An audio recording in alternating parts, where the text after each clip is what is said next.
Assalamualaikum warahmatullahi wabarakatuh. Saya Sonia, nomor NIM 2030111137, lokal PGMI 3D. Baiklah, saya akan menjelaskan materi tentang nuzul Al-Quran. Materi yang pertama adalah pengertian Al-Quran, nuzul Al-Quran. Dalam kaitannya turunnya Al-Quran sering disebut kata-kata seperti munazzal, tanazzul, nuzul yang masing-masing berarti turun, menurunkan, hal turun atau proses penurunan dan yang diturunkan. Secara harfiah, menurunkan sesuatu dari tempat yang tinggi ke tempat yang rendah, sebab Al-Quran tidaklah berbentuk fisik atau materi. Tetapi pengertian nuzul Al-Quran yang dimaksud adalah pengertian mazazi, yaitu penyampaian informasi atau wahyu kepada Nabi Muhammad SAW dari alam gaib ke alam nyata melalui perantara malaikat Jibril alaihissalam.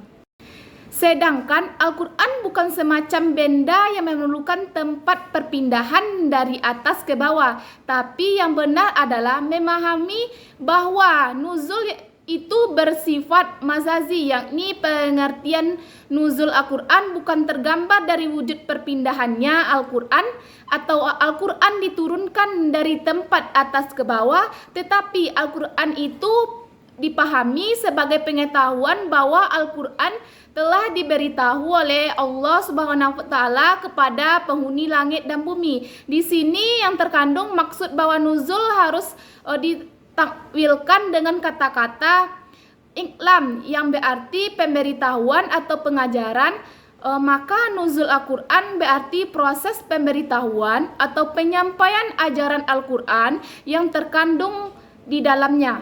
Yang kedua, materinya tahapan turunnya Al-Quran. Dipandang dari segi filosofi maupun teologi, Al-Quran diturunkan melalui 3 tahap, yaitu yang pertama, Al-Quran diturunkan secara keseluruhan ke Lauh Mahfuz Allah.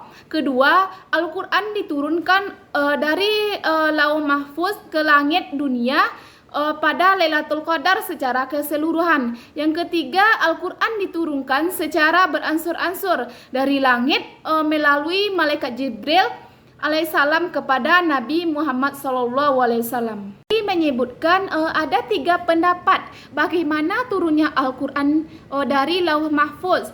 Yang pertama, inilah pendapat yang paling benar atau paling masyhur, yaitu bahwasanya Al-Quran yang diturunkan ke langit dunia pada malam bulan purnama langsung secara sekaligus. Yang kedua, bahwasanya Al-Quran ini diturunkan dari langit dunia selama 23 atau 25 Lailatul Qadar, yaitu tiap malam yang ditakdirkan Allah dalam setiap tahun.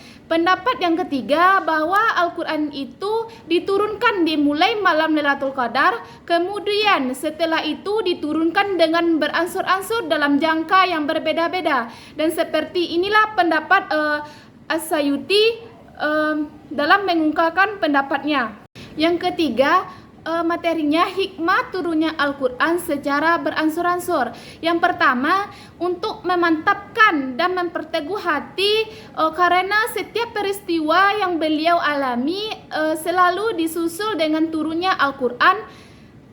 Yang kedua, Al-Quran diturunkan bertahap kepada Rasulullah SAW, memberikan semangat dan membantu Rasulullah SAW secara batiniah berkelanjutan proses dakwah Rasulullah. Yang ketiga adalah risalah Islam mengalami berbagai keraguan, tuduhan-tuduhan, kondisi politik yang tidak menentu dan coba lainnya yang berasal dari kaum musyrik. Untuk menghadapi semua itu, Rasulullah memerlukan bantuan dari Al-Quran.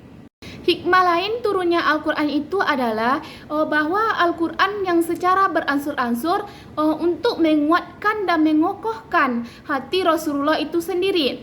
Hikmah lainnya adalah bahwa dengan turunnya Al-Quran secara bertahap-tahap, ini juga memudahkan kaum muslim dalam pada masa itu masih buta huruf untuk mempelajari dan menghafal serta menerangkan ayat-ayat Al-Quran dalam kehidupan sehari-harinya. Turunnya Al-Quran ini secara bertahap-tahap itu untuk menyesuaikan dengan kepentingan Rasulullah dan kaum muslim serta perkembangan mereka yang dialami dari masa ke masa.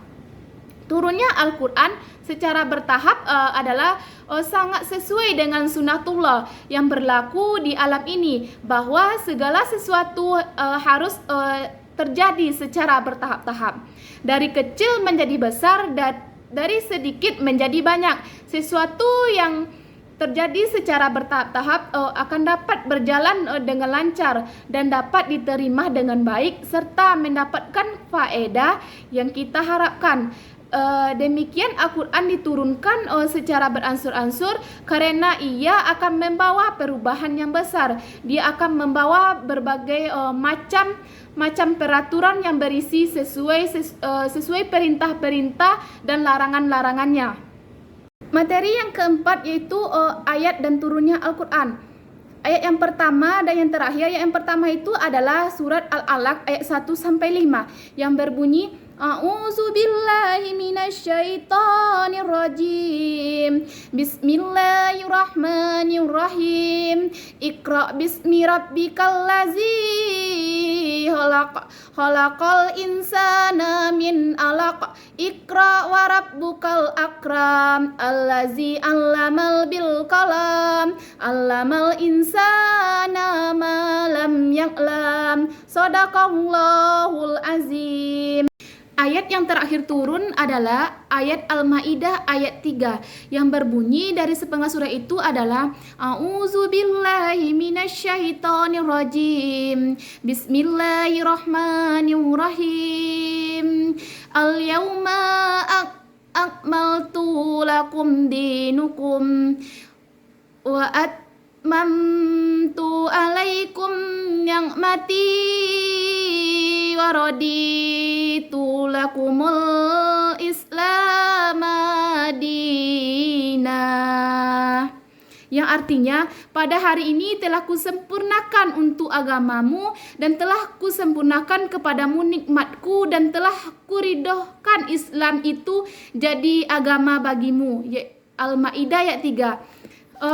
Diriwayatkan bahwa surat Al-Maidah ayat 3 diturunkan pada sesudah sholat asar pada hari Jumat di Padang Arafah, Muslim haji terakhir atau wada. Pada masa itu Rasulullah SAW berada di atas untanya bersama Qaswa ketika ayat ini turun. Rasulullah tidak begitu jelas menangkap isi dan makna yang terkandung dalam ayat tersebut. Kemudian beliau bersandar pada untanya dan unta itu pun duduk perlahan-perlahan.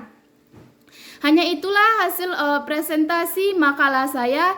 Wassalamualaikum warahmatullahi wabarakatuh.